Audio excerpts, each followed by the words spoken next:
say thanks to Wise Allowance to give us the opportunity to provide some information about general business and company obligations in Australia.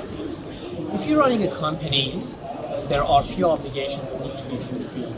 The first one is income tax returns. So all the companies in Australia generally have to lodge a tax return on 30th of June of every financial year.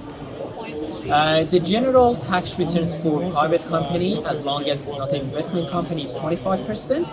However, if you have an investment company or which your companies make passive income, like whether there is a rental, property in the company, or the company have an investment in stock market, as long as 80% of the income of that company is sourced from those areas, the tax obligation is around 30%.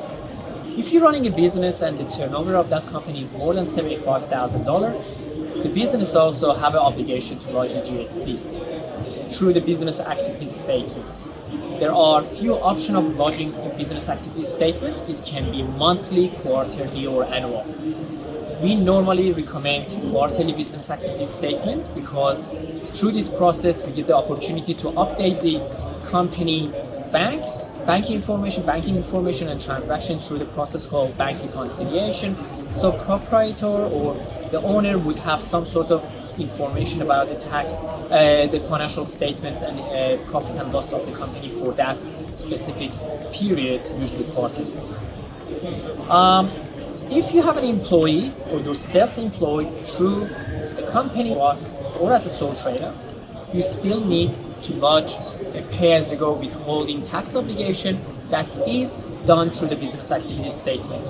That means we need to declare how much was the gross wage for that particular period, again monthly, quarterly, or annual, and also declare the pay-as-you-go withholding tax amount which need to be paid to the ATO within that certain period.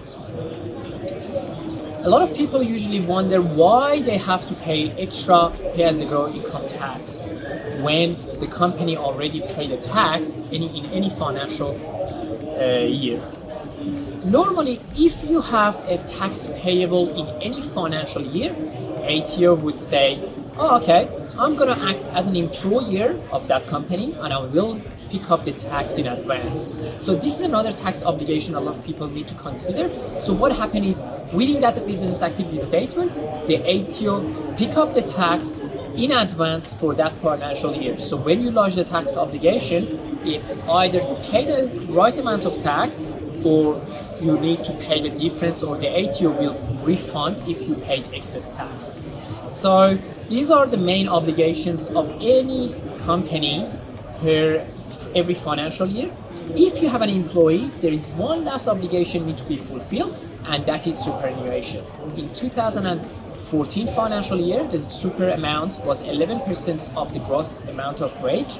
In 2025, this will increase to 11,500.